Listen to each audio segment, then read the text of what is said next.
Bom dia, paz do Senhor, tudo bem? Hoje na nossa reflexão matinal nós vamos entrar num assunto que para alguns pode ser polêmico, né? Nós vamos falar quem é o verdadeiro discípulo de Maria, Maria, a mãe de Jesus. Vamos à Bíblia? O texto que nós vamos abordar está em João 2, que costumeiramente se dá o primeiro milagre de Jesus ali. Então vamos ler o texto? Ao terceiro dia fizeram-se umas bodas em Caná da Galileia e estava ali a mãe de Jesus. E foram também convidados Jesus e os seus discípulos para as bodas. E faltando vinho, a mãe de Jesus lhe disse: não tem vinho. E aqui eu já vou fazer uma pequena pausa. Quando a mãe de Jesus diz para ele: não tem vinho, não é que ela está ordenando ou mandando sobre ele. E na sequência diz, né? Jesus disse: mulher, o que tenho eu contigo? Ainda não é chegada a minha hora. Por que Jesus respondeu ela dessa maneira? Primeiro, porque quem decide o milagre, o que fazer, é Cristo e não a mãe dele, no caso a mãe terrena. Então, para que ela não se ensoberbecesse, para que ela não achasse que ela tinha esse poder ou essa influência sobre ele, ele respondeu ela dessa forma: mulher, o que tenho eu contigo? Ainda não é chegada a minha hora. Ainda que mais para frente nós veremos que ele realmente realizou um milagre, não foi porque a mãe dele inquiriu, ou pediu, ou questionou, ou rogou pelo casamento aqui. Muito pelo contrário, é porque já fazia parte dos planos do Senhor Jesus intervir naquele casamento. Até porque ele foi convidado. Pensa na seguinte possibilidade: Jesus foi convidado para o casamento, e se ele não tivesse sido convidado? Se tivesse sido só Maria? Será que ela teria realizado o milagre de transformar água em vinho? Não, né? Até porque ela fala para Jesus: Jesus, acabou o vinho. Agora vamos continuar. Sua mãe então disse aos empregados: fazei tudo o quanto ele vos disser. Esse é o versículo principal. O único mandamento que Maria, a mãe de Jesus, disse é aos empregados, ou seja, aos seus servos: fazei tudo quanto ele vos disser. E é interessante, né, que ao longo desses muitos anos de história da humanidade, nós temos aí muitas coisas em torno da figura de Maria, né? Não vou entrar em detalhes sobre isso, não é a ideia aqui hoje. A ideia aqui hoje é fazer você ver aos olhos da Bíblia que Maria era uma mulher normal, comum. Ela foi escolhida por Deus para uma tarefa? Foi, mas muitas pessoas são escolhidas por Deus para tarefas. João Batista foi, Moisés foi, Daniel foi, Abraão foi. E aí você fala assim para mim: pô, mas você só está falando das pessoas da Bíblia. Então vamos para os dias atuais, então? Uma pessoa que tem um filho autista, ele é uma pessoa escolhida por Deus para criar daquela criança. Uma pessoa que tem uma criança deficiente, com alguma dificuldade, alguma coisa, essa pessoa foi escolhida por Deus. Uma pessoa que nasce com deficiência, ela é escolhida por Deus. Ela é escolhida por Deus para sobreviver, para lutar e para mostrar que a vida não é só o que nós achamos que é o que Deus determina que é. Então hoje, nos nossos dias, existem muitos escolhidos de Deus também. Se você for ver, há tantas tragédias por aí e sempre parece que sobra alguém para contar a história. Por que sobra? Porque Deus escolheu essa pessoa. E se você está vivo hoje, ouvindo essa ministração, essa pequena reflexão, é porque Deus escolheu você também. Então, não vamos assim elevar a patamares desnecessários aquilo que é para Deus normal. Todos nós fomos chamados. Muitos são chamados. Poucos são os escolhidos. Quem seriam esses escolhidos? Aqueles que se prontificam a seguir, né? Aqueles que realmente querem se dedicar àquilo. Aqueles que ouvem a voz de Deus e cumprem os seus mandamentos. Então, se alguém se diz discípulo de Maria, então deve fazer tudo o que Jesus disse. E Jesus diz: se abstém dos ídolos, né? E não sejam idólatras. Jesus ele fala assim: eu vim para cumprir a lei, não para revogá-la. Então a lei é muito clara sobre a questão da idolatria, a questão de você colocar intermediários entre Deus e os homens. Então tome cuidado. Agora tem uma questão muito interessante.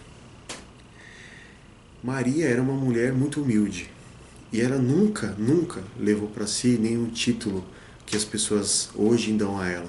Eu vou provar para vocês porque está escrito em Lucas 1, o versículo 46 diz assim: o cântico de Maria. Logo depois que Maria foi encontrar com Isabel, que estava para ter João Batista, e Isabel diz que ao ouvir a saudação de Maria, a criança no ventre dela se mexeu. Maria diz assim, versículo 46 de Lucas 1.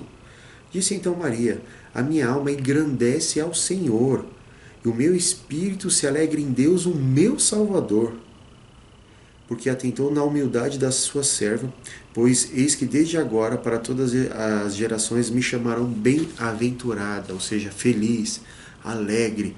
Não, ela não fala me chamarão santa, me chamarão deusa, me chamarão a intercessora, me chamarão a mãe de todos, não. Ela disse bem-aventurada. E Jesus ele explica no Sermão da Montanha quem são os bem-aventurados. E ela fala porque chamaram ela de bem-aventurada, por causa da humildade do coração dela. Bem-aventurados humildes de coração. Isso Jesus falou. Isso Jesus fala e ela fala. Então em momento algum ela diz assim, me chamarão de a mãe de não sei o que eu falei, que eu fiz, nada disso. Ela simplesmente, ela agradece a Deus. E olha o que é mais importante, que está aqui na Escritura. No versículo 47, Maria disse: e o meu espírito se alegra em Deus, meu Salvador. Se ela diz que ela se alegra no Salvador, que é em Jesus, como as pessoas podem levar ela ao mesmo nível, ou acima, na verdade, de Jesus? É uma situação bem complicada. A palavra diz, fala, o meu povo perece porque lhe falta o conhecimento. Então o verdadeiro discípulo de Maria, ele reconhece quem ela é verdadeiramente e escuta o que ela disse. E o que ela disse é, fazei tudo o quanto Jesus vos disser. Outra coisa muito interessante. Quando, em uma situação, Maria chega com os irmãos de Jesus e vão lá, tipo, querer dar uma carteirada onde eles estão, falam, não, só as pessoas falam assim para Jesus, sua mãe está aí, seus irmãos estão aí também. E aí nós vamos ver uma outra situação onde aparentemente Jesus ele age de maneira dura, arrogante com a mãe dele. Mas por que ele faz isso? Nós vamos ler o texto que está em Mateus 12, 48, e eu vou explicar para vocês aqui. Por que Jesus age dessa forma? Jesus sabia que se ele não agisse daquela maneira, as pessoas a colocariam num lugar onde ela não pertencia. Assim como foi com Pedro. Jesus fala, Pedro, quem tu achas que eu sou? Ah, o Senhor é o Cristo, Filho de Deus Altíssimo. E Jesus fala, sim, bem-aventurados é tu, Simão Barjonas, porque não foi o sangue e a carne que te revelou isto, mas foi o meu Pai que estás no céu. E te digo, sobre esta pedra edificarei a minha igreja. Que pedra? Jesus fala sobre ele mesmo. Pedro fala várias vezes depois que a pedra é Jesus, a pedra que os edificadores rejeitaram, a pedra. Então, por que isso é repetido tantas e tantas vezes na Bíblia? Para que tentasse evitar aquilo que aconteceu, de levarem Pedro ao patamar de Papa, o primeiro Papa. É um assunto delicado, mas é aquilo que a Bíblia fala. Se Pedro é o primeiro Papa, nós estamos numa situação complicada, porque ele negou a Jesus, ele era colérico, ele era afobado, ele praguejou quando negou a Jesus Cristo, ele praguejou. Ele teve várias falhas, né? Ao mesmo tempo que ele falou que Jesus era o Filho do Deus Altíssimo, depois Jesus repreendeu ele e falou, arreda-te de mim, Satanás. Então, o que Jesus estava tentando fazer era preservar essas pessoas, a sua identidade, a sua memória, como aquilo que eles realmente eram. Agora olha que interessante, Mateus 12, versículo 48 diz assim, eu vou ler desde o começo, tá? Versículo 46. E falando Jesus ainda à multidão, eis que estavam fora sua mãe e seus irmãos, pretenderam falar-lhe. E disse-lhe alguém, eis que estão ali fora tua mãe e os teus irmãos, que querem falar-te. Porém, Jesus respondeu e disse, quem é minha mãe e quem são os meus irmãos? Estendendo a mão para os discípulos, disse: Eis aqui a minha mãe e os meus irmãos, porque qualquer que fizer a vontade do meu Pai, que está nos céus, este é meu irmão, minha irmã e minha mãe. Agora vocês entendem? Para evitar a carteirada, para evitar que Maria fosse levada como a um nível tipo de a ponte entre nós e Jesus, que isso não existe, o caminho é livre. Ele já declarou que todo aquele que faz a vontade de Deus, do Pai, que Ele falou através da vida dele, dos seus mandamentos, esse é da sua família, esse seria seu irmão, a sua irmã e a sua mãe. Agora, vocês lembram quando Maria disse, né, que a minha alma se alegre em meu Deus, o meu Salvador?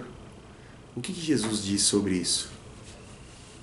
Jesus diz em João 14, 6: Eu sou o caminho, a verdade e a vida, e ninguém vem ao Pai a não ser por mim.